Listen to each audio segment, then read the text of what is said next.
Welcome back to Bonang Travels. My name is Bonang, as the title would insinuate. And this is Bear. He is a constant and a souvenir. He's my most cherished bear. And this, of course, is the tree that hopefully does not die. Yes. All right, welcome to another episode of Bonang Travels. If you haven't already liked or subscribed, please do so right now. Don't forget to hit the notification bell, and welcome to another episode.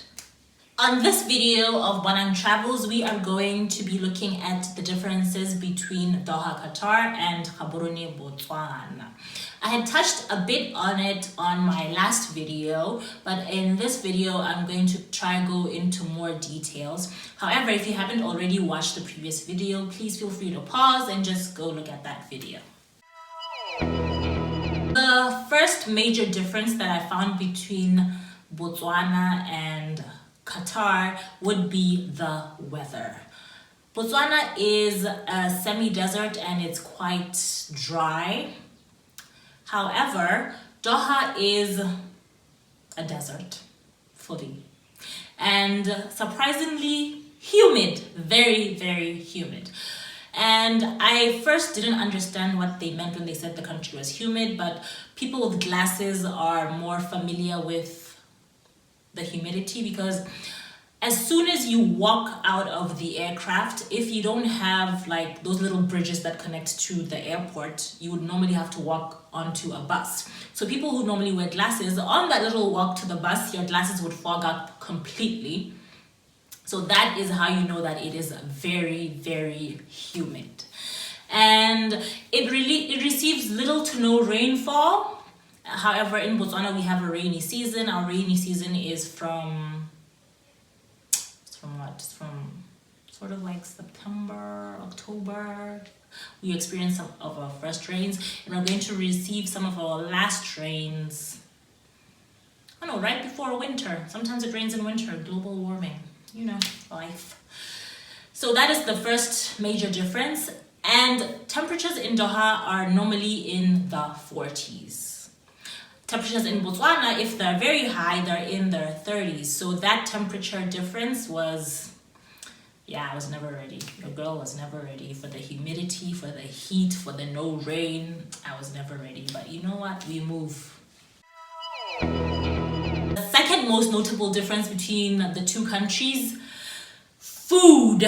I love food. Everybody loves food. Well, I would hope everybody loves food. If you don't love food, then I don't know. So food-wise, I find that we're very different people, different regions of the earth. It's up there, way up there in the Middle East, in Asia, we're way down here. I find that rice is a staple up there, rice and tons of bread.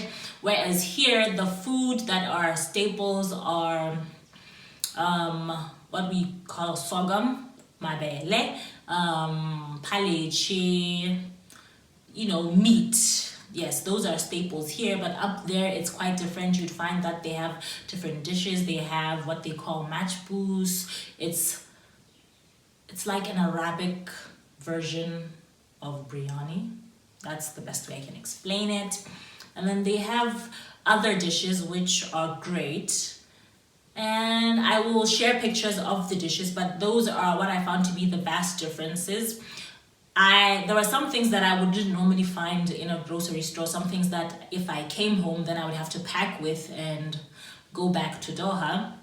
But other things, you find that you are able to get there, your rices. However, if you are a fan of the long grain rice that we get here, then you would have to pack your own, because up there we have your basmatis, you have your jasmine rices, you have your sushi rices, but you don't have the rice that we're normally used to down here. So you might find that you might have to pack your own, and you have to pack a lot more of the other things that you would normally like. This is gonna be embarrassing, but all right, we move. Most of the time when I came home, I would pack up.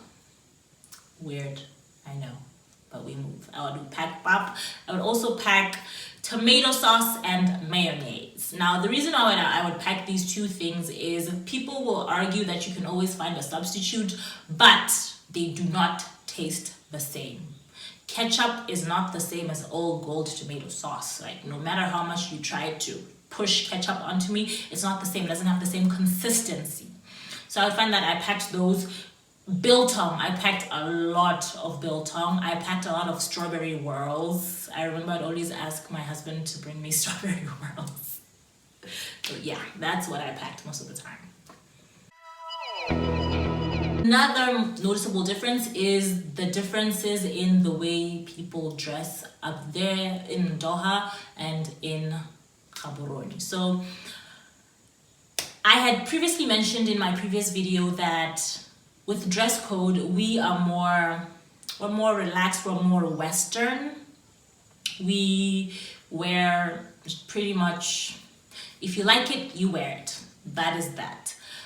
We do not really care about the we don't really care whether you're exposed or not. Like, my shoulders are exposed right now. We don't care if your thighs are exposed.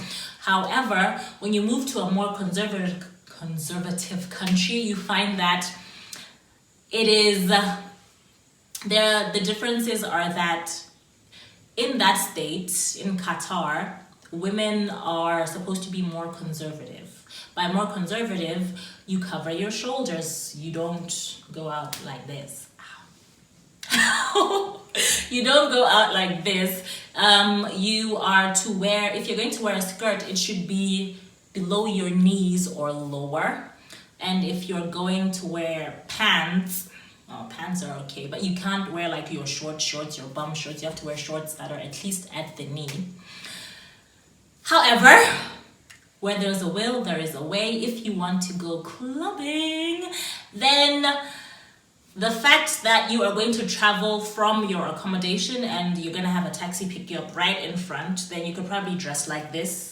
Because then you jump from accommodation, you hop onto your taxi in your very short outfit.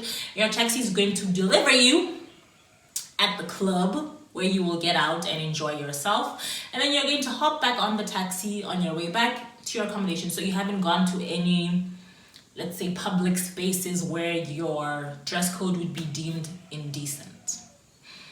But I find it unfair. Men can wear shorts.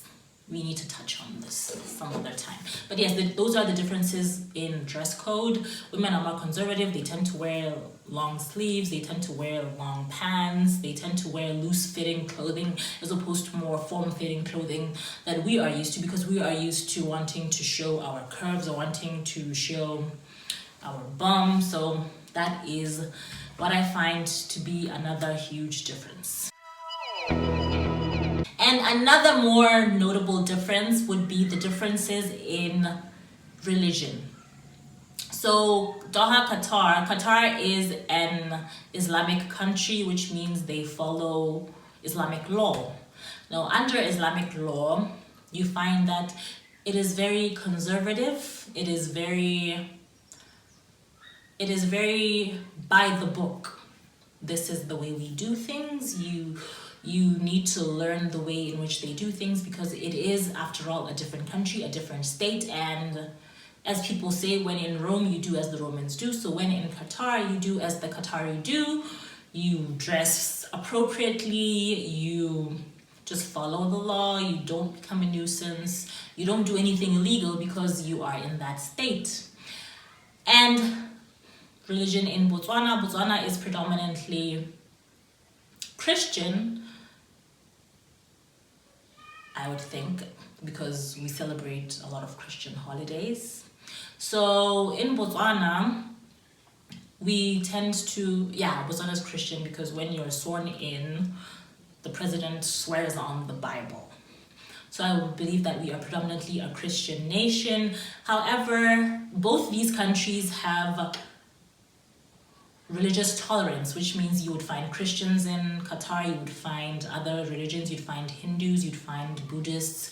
In Botswana also, you'll find various religions. You'll find Muslims. I forgot the word, I don't know why. You'll find Muslims, you'll find Buddhists, you'll find 6, you'll find